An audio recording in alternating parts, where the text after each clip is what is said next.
Sports bike, ito ang isa sa kategory ng motorcycle na talagang madami ang nangangarap. Kasi guys, ito naman kasi talaga ang isa sa pinaka-pogi na motor na kategory ng motorcycle. May napaka-aggressive na looking, physical appearance na maangas, magandang bodyworks at talagang napaka-sporty nito. Sa katunayan guys, kahit nga ito is medyo mahirap sa kanyang body posture, marami pa rin talaga ang nag-a-avail ng ganitong kategory ng motor. Well, ika nga ng iba tiis pogi. Pero alam nyo ba guys na ang isa sa hinahabol ng mga rider na mahilig sa sports bike is yung kanilang power output na talagang malalakas talaga. Syempre sporty nga Pero meron ding mga ginawang motorcycle na sports bike na upright position at tulad nga dito sa ating pag-uusapan, isa nga po itong upright position na sports bike. And ito po ay isa sa pinakamura na sports bike na nasa 250cc category. Kaya samahan nyo ako guys na pag-usapan ng sports touring bike na ito. Pero bago yan, baka pwede naman na pa-subscribe ng aking YouTube channel. I-click mo na din ang notification bell para maging updated ka na rin sa mga susunod na video na gagawin ko. Guys, baka pwede naman na pa-like and follow ng aking Facebook page. Nasa description po ang link. Kaya make sure guys na tapusin nyo ang video na ito para malaman nyo ang information may kinalaman sa motorcycle na ito.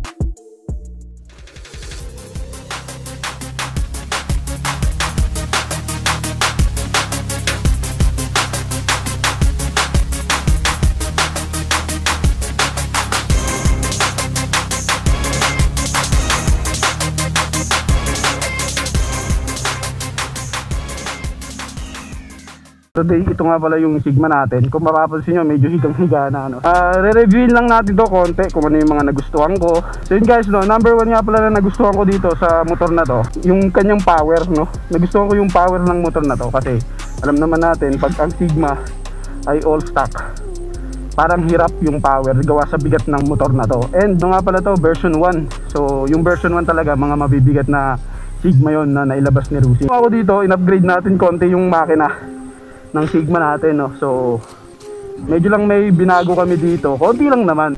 Hindi na all stock tong engine natin guys. Isa nga po ang sports touring bike na ito na kilalang kilala talaga dito sa atin dahil guys ito ang isa sa pinakamura na 250cc na pwede mong ma-avail dito sa Pilipinas na sports touring bike. Alam nyo ba na naglalaro lang ang kanyang presyo sa 80,000 to 85,000? Gaano kamura yon tapos 250cc na motor? Pag nakita mo siya sa personal, talaga makikita mong napaka-bulky ng motor na to. Talagang big bike ang datingan nito. And syempre kapag naka-open pipe na to, talagang lalabas ang sounds na napakaganda talaga. Talagang napaka-bulky ng kanyang sounds.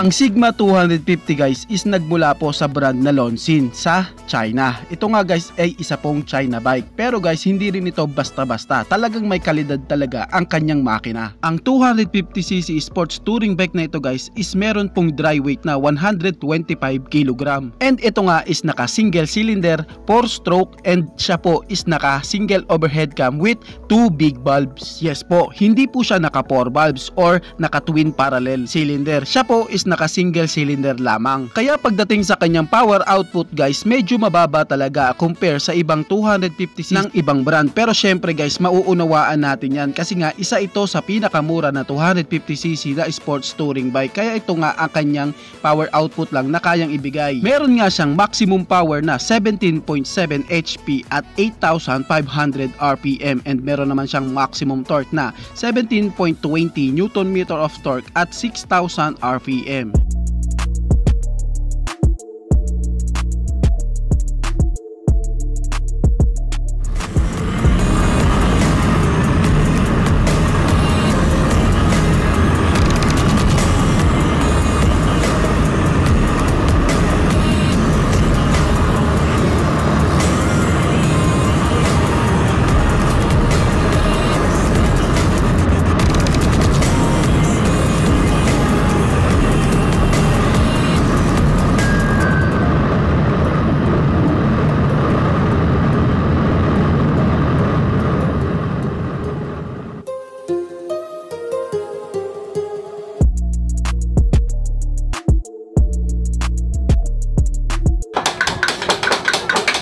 Ito yung bumabagyo na pero nagawa pa rin ng motor. Yeah.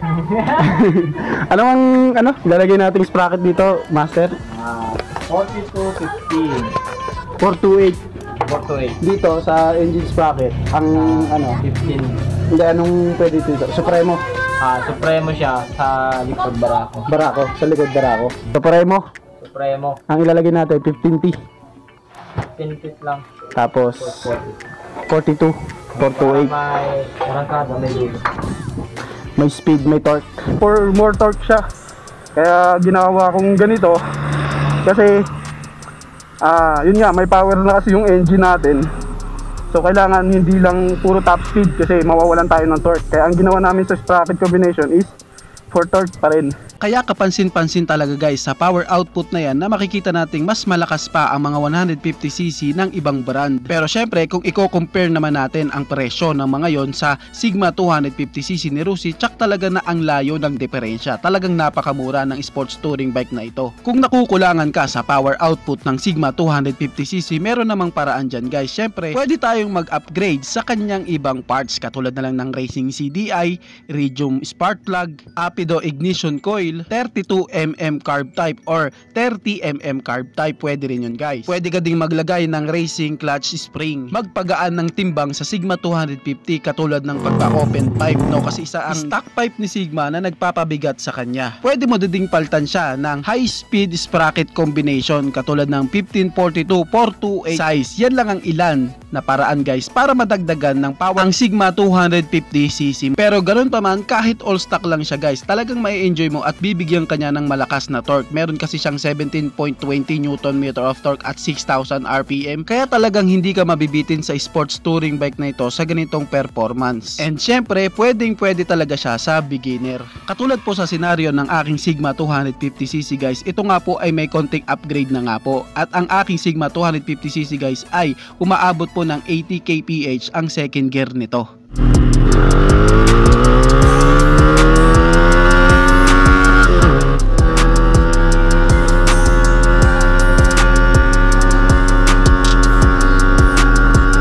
At ang aking Sigma 250cc guys is naabot niya po ang 148 kph sa fifth gear lamang.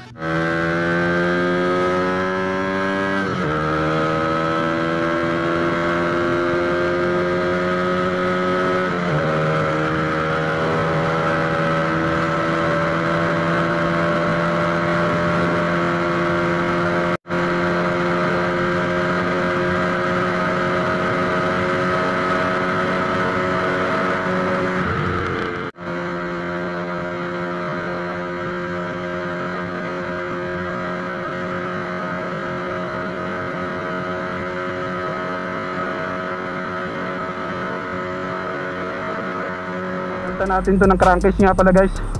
Pinaltan ng crankcase to. Pinaltan din to ng gearing, no? So pinaltan ng gearing na mas magandang klase. Mas mabilis na siya kaysa dun sa dati. Oo naman, syempre. May magsasabi, "Bay, alangan all stock ka dati. Mas mabilis talaga ngayon." Ayun, syempre, sasabihin ko rin na yun ang nagustuhan ko.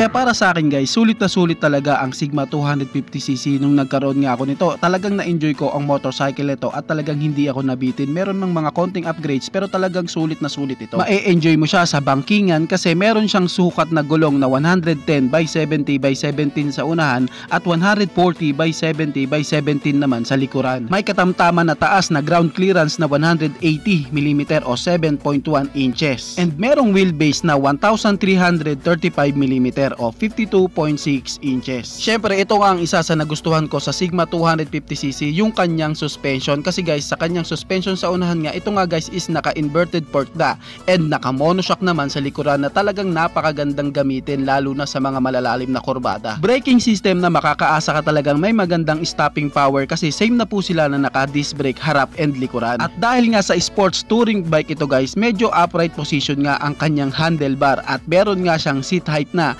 780mm o 30.7 inches. Kaya pwede talaga at sukat na sukat para sa mga height ng Pinoy. Syempre kung balak mo namang ipang long ride ang sports touring bike na ito, si Sigma 250cc ni Rusi, naku pwede din kasi alam nyo ba na meron siyang fuel tank capacity na 12 liters. And syempre guys, siya po is naka-carburetor type pa rin po sa kanyang fuel system. Isa pa sa nagustuhan ko kay Rusi Sigma 250cc is yung kanyang pairings guys, yung kanyang bodyworks talagang matibay po. Alam nyo ba na ang Sigma 250cc ko is akin pong pinang-race track at ilang beses na po akong sumemplang doon.